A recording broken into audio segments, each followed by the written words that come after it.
Hello students, आज हम आपको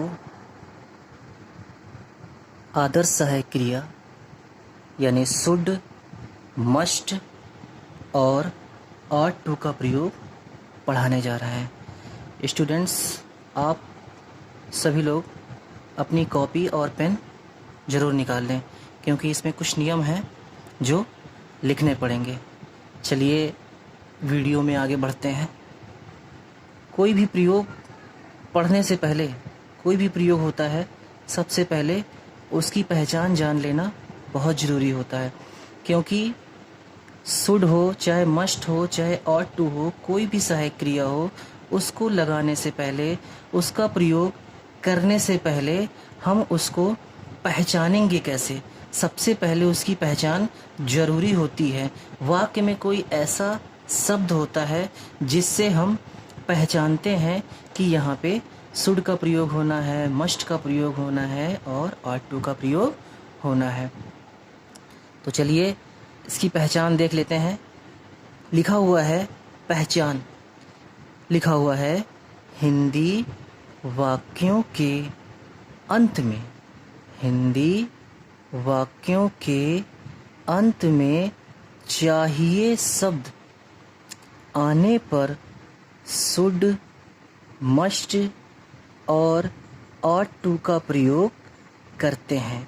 यानी हिंदी में अगर कोई वाक्य लिखा हुआ है और उस वाक्य के अंत में चाहिए शब्द, यानी हिंदी में अगर कोई वाक्य लिखा हुआ है और उस वाक्य के अंत में चाहिए शब्द आकर वहीं पर वाक्य समाप्त हो जाए, तो वहाँ पर हम शुड, मस्ट या ought टू में से कोई एक सहायक क्रिया का प्रयोग करेंगे।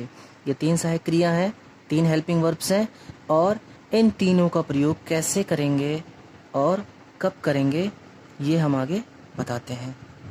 नीचे देखते हैं, लिखा हुआ है सहायक क्रिया।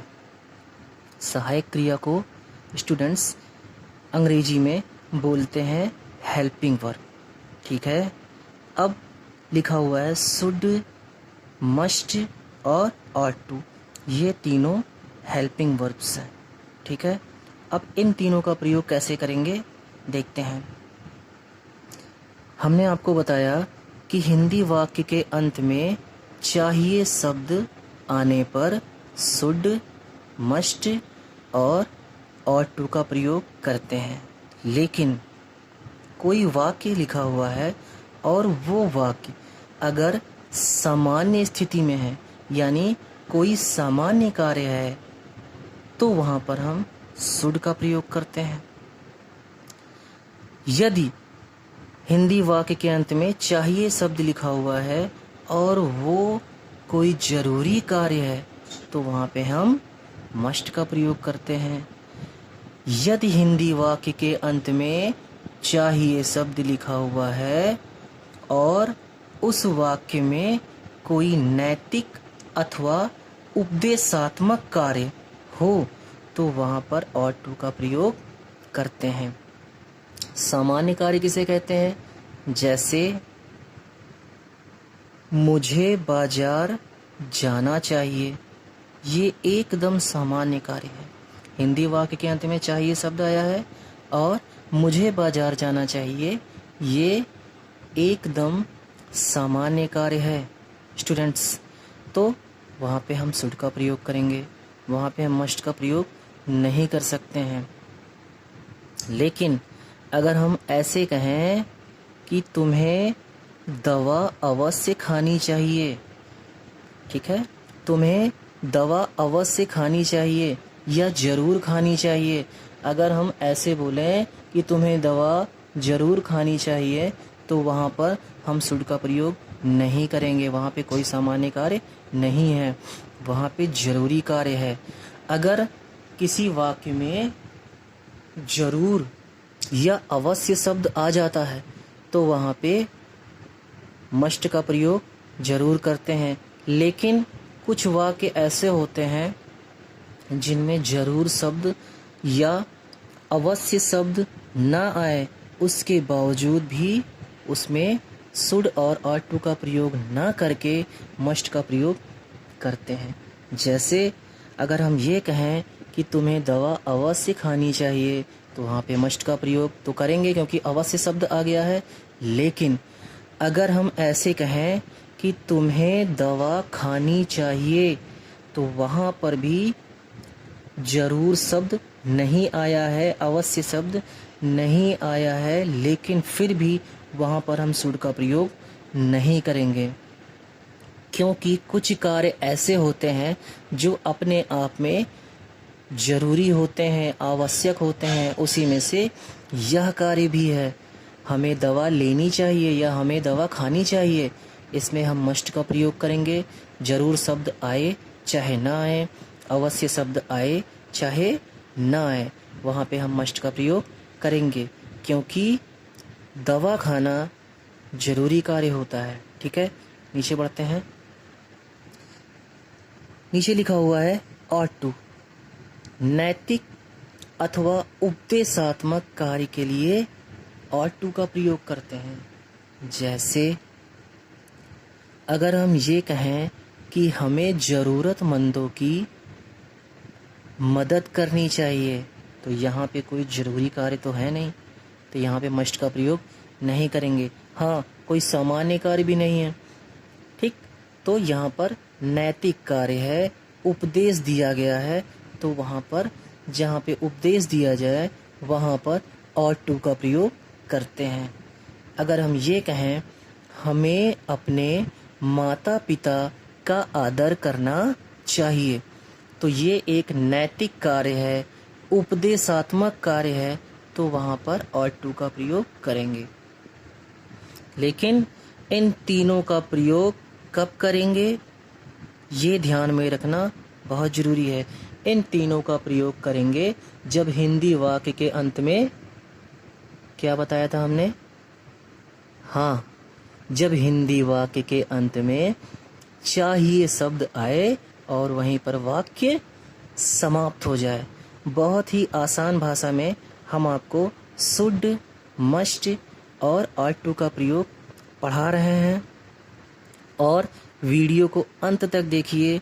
और मेरा दावा है कि इस वीडियो को पूरा देखने के बाद ज़िंदगी में कभी भी शुड, मस्ट और ought to आप नहीं भूलेंगे। कहीं भी कोई भी वाक्य अगर लिखा हुआ है और उसमें शुड, मस्ट या ought to का प्रयोग है, तो उस ट्रांसलेशन को आप 100% सही बनाएंगे। बस इस वीडियो को अंत तक ज़रूर देखें। ठीक है, एक बार फिर से देख लेते हैं। लिखा हुआ है should, must and ought to का प्रयोग। पहचान, हिंदी वाक्यों के अंत में चाहिए शब्द आने पर शुड, मस्ट और ought to का प्रयोग करते हैं। सहायक क्रिया हेल्पिंग वर्ब, हेल्पिंग वर्ब होती है शुड, मस्ट और ought to।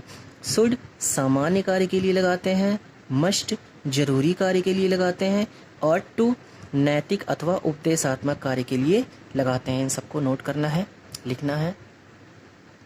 अब आता है मुख्य क्रिया। मुख्य क्रिया को अंग्रेजी में बोलते हैं मेन वर्ब। यानी कोई सेंटेंस लिखा हुआ है, हिंदी में अगर कोई वाक्य लिखा हुआ है, उसमें एक शब्द ऐसा होता है जो हमारा मेन वर्ब होता है, मुख्य क्रिया होता है, और उस मुख्य क्रिया की फर्स्ट फॉर्म लगाते हैं। ठीक है, मुख्य क्रिया की 4 फॉर्म होती हैं, मेन वर्ब की 4 फॉर्म होती है, first form, second form, third form और एनजी फॉर्म होती है। तो इसमें फर्स्ट फॉर्म का प्रयोग करेंगे। चलिए आगे देखते हैं। अब इसका ट्रांसलेशन कैसे बनेगा ये समझना बहुत ज़रूरी है, और इसका ट्रांसलेशन स्टूडेंट्स बनाना बहुत ही ज़्यादा इजी हो जाएगा आपके लिए, क्योंकि कुछ ऐसे नियम हैं, कुछ क्या एक ही ऐसा नियम है जिसको आप समझ जाएं, जिससे ट्रांसलेशन बहुत ही हलवा हो जाएगा, बहुत आसान हो जाएगा। ठीक है, दिख रहा है सभी को? लिखा हुआ है ट्रांसलेशन बनाने का नियम। ठीक है, ट्रांसलेशन बनाने का नियम कर्ता प्लस उल्टा। ये देखिए, कर्ता प्लस उल्टा। कर्ता क्या होता है? कर्ता को अंग्रेजी में बोलते हैं सब्जेक्ट। यानी हिंदी में अगर कोई सेंटेंस लिखा हुआ है, उस वाक्य में, सेंटेंस में एक शब्द ऐसा होता है जो सब्जेक्ट होता है, हमारा कर्ता होता है। चलिए, उस वाक्य को अगर हम नहीं पहचानते हैं, यानी अगर कोई सेंटेंस लिखा हुआ है और उस सेंटेंस में हमको ये नहीं पता कि हमारा सब्जेक्ट यानी कर्ता कौन सा है, कौन सा शब्द हमारा सब्जेक्ट है, तो कर्ता की पहचान होती है। यानी कर्ता को स्पष्ट करते हैं कौन या किसने से प्रश्न पूछने पर। यानी कौन या किसने से प्रश्न पूछने पर जो हमारा उत्तर आता है वही हमारा सब्जेक्ट यानी कर्ता हो जाता है। एग्जाम्पल देख लेते हैं। एग्जाम्पल लिखा हुआ है, मुझे एक पत्र लिखना चाहिए। सबसे पहले वाक्य को समझते हैं। सबसे पहले वाक्य की पहचान जरूरी होती है। कोई भी ट्रांसलेशन बनाने से पहले हम उसकी पहचान देख लेते हैं। पहचान लिखा हुआ है चाहिए। हमने बताया था हिंदी वाक्य के अंत में चाहिए शब्द आने पर जब वाक्य समाप्त हो जाए तो वहाँ पर शुड, मस्ट और ought to का प्रयोग करते हैं। समस्या ये है कि यहाँ पर हम शुड का प्रयोग करें या मस्ट का प्रयोग करें या ought to का प्रयोग करें। तो हमने बताया था जब कोई सामान्य कार्य हो तो शुड का प्रयोग करते हैं, जब कोई ज़रूरी कार्य हो तो मस्ट का प्रयोग करते हैं, और जब कोई उपदेशात्मक कार्य हो, नैतिक कार्य हो, तो वहाँ पर हम ought to का प्रयोग करते हैं।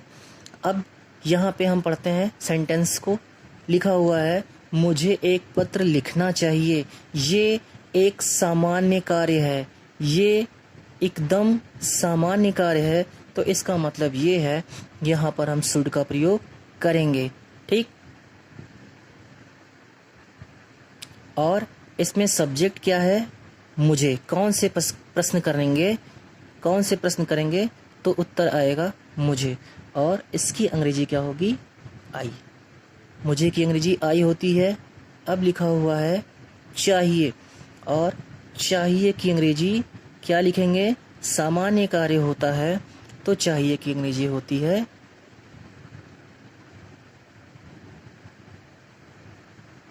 शुड। सामान्य कार्य के लिए शुड लगाएंगे। हमने बताया पहले वाक्य में सब्जेक्ट लिखते हैं, कर्ता लिखते हैं, उसके बाद उल्टा। उल्टा का मतलब ये होता है अब पीछे से हम एक एक शब्द का ट्रांसलेशन बनाएंगे। यानी पहले हम कर्ता लिख दिए, अब पीछे से एक एक शब्द का ट्रांसलेशन बनाएंगे। ठीक है, सब्जेक्ट हो गया आई, चाहिए की अंग्रेजी, ये सामान्य कार्य था इसलिए हमको क्या लगाना पड़ा? शुड। अब लिखना की अंग्रेजी, ये लिखना मुख्य क्रिया है, मेन वर्ब है, लिखने की अंग्रेजी होती है students right. I should write. अब एक पत्र आया, ये दोनों शब्द साथ में हैं। ठीक है, एक पत्र की अंग्रेजी हमने कहा है कर्ता प्लस उल्टा। इसका मतलब ये नहीं है पत्र एक यानी लेटर ए, ऐसे नहीं लिखेंगे, ये दोनों साथ में एक यूनिट है। एक पत्र की अंग्रेजी होती है ए लेटर। बहुत आसान था ट्रांसलेशन बनाना, कुछ नहीं करना है। पहले कर्ता लिखो, उसके बाद उल्टा रिवर्स गियर लगाना है, यानी पहले सब्जेक्ट लिख के पीछे से एक एक शब्द का ट्रांसलेशन बनाते चलना है। ठीक, बहुत आसान है। दूसरा देखते हैं।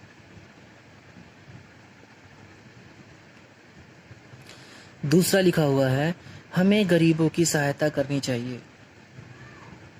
ये कुछ जरूरी कार्य नहीं है, ये एक नैतिक कार्य है। ठीक है, ये एक उपदेशात्मक कार्य है। तो जब उपदेशात्मक कार्य होता है तो वहाँ पर हमने आपको बताया ought to का प्रयोग करते हैं। तो सबसे पहले हमें सब्जेक्ट लिखना है, और कौन से प्रश्न करेंगे, कौन से प्रश्न करेंगे, उत्तर क्या आएगा? कौन या किसने से प्रश्न करेंगे, तो किसने से भी कर सकते हैं, किसे से भी कर सकते हैं। ठीक है, तो उत्तर आएगा हमें। ठीक है, हमें गरीबों की मदद करनी चाहिए। कौन से प्रश्न करेंगे? अगर उत्तर नहीं आएगा तो फिर किसे से प्रश्न करेंगे? किसे गरीबों की मदद करनी चाहिए? तो उत्तर आया हमें। हमें की अंग्रेजी क्या होती है? सभी लोग जानते होंगे, वी होती है। ठीक है। अब ये उपदेशात्मक कार्य है, नैतिक कार्य है। अब हम कर्ता लिख दिए। अब उल्टा यानी पीछे से हम एक एक शब्द का ट्रांसलेशन बनाते चलेंगे। और चाहिए की अंग्रेजी क्या होगी? ought to। ought to हो गया। सहायता करना, ठीक है, सहायता करना की अंग्रेजी होती है हेल्प। कुछ नहीं करना है, बहुत आसान है ट्रांसलेशन बनाना। पहले कर्ता लिखो यानी सब्जेक्ट लिखो, फिर उल्टा यानी रिवर्स गियर लगाना है। चाहिए की अंग्रेजी, फिर सहायता करने की, हेल्प हो गई गरीबों की, we helps the poor, we ought to help the poor. ये ट्रांसलेशन कंप्लीट हो गया स्टूडेंट्स। आगे देखते हैं। लिखा हुआ है उसे यह दवा खानी चाहिए। अच्छा, इस वाक्य में कहीं जरूर शब्द नहीं आया है, ठीक है। ये नहीं लिखा हुआ है उसे यह दवा अवश्य खानी चाहिए, या फिर ये भी नहीं लिखा हुआ है कि उसे यह दवा जरूर खानी चाहिए। लेकिन फिर भी हम इसमें ought to या should का प्रयोग नहीं कर सकते हैं, क्योंकि ये एक सामान्य कार्य बिल्कुल भी नहीं है। दवा खाना हमेशा से एक जरूरी कार्य है ये, ठीक है। अब इसमें सेंस के हिसाब से दिमाग लगाएंगे कि ये एकदम जरूरी कार्य है। यहाँ पर अवश्य शब्द नहीं आया है, जरूर शब्द नहीं आया है, फिर भी यहाँ पर हम मस्ट का ही प्रयोग करेंगे। उसे की अंग्रेजी यानी सब्जेक्ट लिखेंगे पहले ही। अब पीछे से ट्रांसलेशन एक एक शब्द का रिवर्स गियर लगाओ। चाहिए, चाहिए की अंग्रेजी क्या होती है? इसमें हम क्या लगाएंगे? जरूरी कार्य है। मस्ट, खानी, खाने की अंग्रेजी ईट नहीं लिखेंगे। जब दवा खाते हैं तो उसकी अंग्रेजी ईट नहीं होती है, टेक लिख सकते हैं, ठीक है। ही मस्ट टेक, दवा का क्या हो जाएगा? दवा की अंग्रेजी होती है medicine. He must take medicine, यानी पहले कर्ता लिख दिए, उसके बाद पीछे से एक एक शब्द का ट्रांसलेशन बन गया। ये देखिए आपके सामने, ठीक है, समझ में आया? आगे देखते हैं। लिखा हुआ है अब मोहन को बाजार जाना चाहिए। किसे से प्रश्न करेंगे? कौन से प्रश्न करेंगे तो उत्तर नहीं आएगा, ठीक है। कौन या किसे या किसने से प्रश्न करने पर जो उत्तर आता है वही सब्जेक्ट होता है। अब किसे बाजार जाना चाहिए तो उत्तर आया मोहन। अब किसे बाजार जाना चाहिए तो उत्तर क्या आया? मोहन। तो यहाँ पे अब सब्जेक्ट नहीं होगा, जरूरी नहीं है। ज्यादातर वाक्यों में वाक्य का पहला शब्द सब्जेक्ट होता है, लेकिन ये कोई जरूरी नहीं है कि वाक्य का पहला शब्द ही सब्जेक्ट हो, लेकिन होता है, ठीक है। लेकिन ये नहीं, ये एकदम गलत है कि वाक्य का पहला शब्द ही सब्जेक्ट होगा, ठीक है। ज्यादातर हो जाता है। तो यहाँ पे मोहन सब्जेक्ट है, मोहन कर्ता हो गया, सब्जेक्ट हो गया। अब हम पीछे से ट्रांसलेशन बनाएंगे। अब मोहन को बाजार जाना चाहिए, ये आप बताइए, नैतिक कार्य है या आवश्यक कार्य है, जरूरी कार्य है या सामान्य कार्य है? ये एकदम सामान्य कार्य है, ठीक है। तो जब सामान्य कार्य होता है तो चाहिए कि अंग्रेजी क्या लिखेंगे? सामान्य कार्य में चाहिए की अंग्रेजी शुड होती है। जाना, कर्ता लिख दिए, अब रिवर्स गियर, पीछे से एक एक शब्द का ट्रांसलेशन बनाओ। जाना, जाने की अंग्रेजी मुख्य क्रिया की फर्स्ट फॉर्म लगाओ, गो, ठीक है। बाजार, गो के बाद क्या लगाते हैं? To. We should go to market. Clear है? आगे देखते हैं। लिखा हुआ है तुम्हें अपने बड़ों का सम्मान करना चाहिए। किसे अपने बड़ों का सम्मान करना चाहिए? तुम्हें, यू हो गई अंग्रेजी, ठीक है। अपने बड़ों का सम्मान करना ये जरूरी कार्य नहीं है, हाँ, लेकिन ये उपदेशात्मक कार्य है, यानी नैतिक कार्य है। तो जब नैतिक कार्य होता है वहाँ पर चाहिए की अंग्रेजी ought to लगाते हैं। तो यहाँ पर क्या लगाएंगे, लिखेंगे हम यहाँ पे ought to, you ought to, सम्मान करना, कर्ता लिख दिए, सब्जेक्ट लिख दिया, अब चाहिए कि अंग्रेजी ought to लिख दिए, सम्मान करना। पीछे से एक एक शब्द का ट्रांसलेशन बनाना है। लिखेंगे respect, you ought to respect.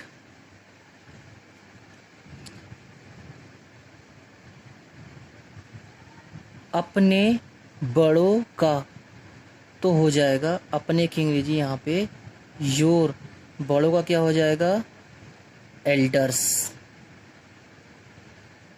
ठीक, you ought to respect your elders. छठा लिखा हुआ है मुझे यह कार्य अवश्य करना चाहिए। हिंदी वाक्य अंत में चाहिए आ गया और अवश्य शब्द आ गया। इसका मतलब 100% इसमें मस्ट का प्रयोग करेंगे क्योंकि अवश्य शब्द आ गया है। आई चाहिए,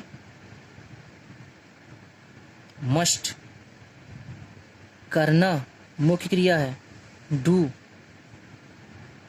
अब अवश्य की अंग्रेजी यहाँ पे अलग से नहीं लगाएंगे क्योंकि चाहिए की अंग्रेजी और अवश्य की अंग्रेजी यहाँ पे मस्ट हो गई, करने की अंग्रेजी डू हो गई।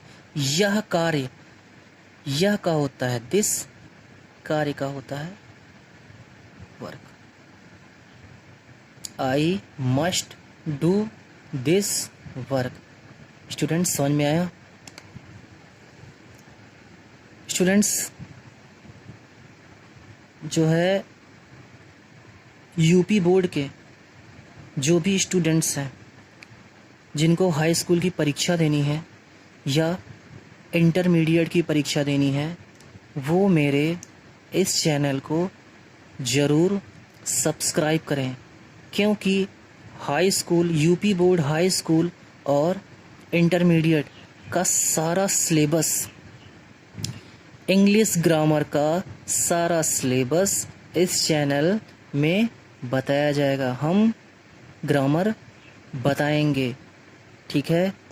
जो भी इसमें आता है ग्रामर में, जो भी पार्ट आता है, एक्टिव पैसिव है, डायरेक्ट इनडायरेक्ट है, ठीक है, सेंटेंस है, टेंस है, ट्रांसलेशन, सारे चीज़ जो है हम ग्रामर में जो भी आता है हम आपको ज़रूर बताएंगे, ठीक है। वीडियो को पूरा देखने के लिए धन्यवाद।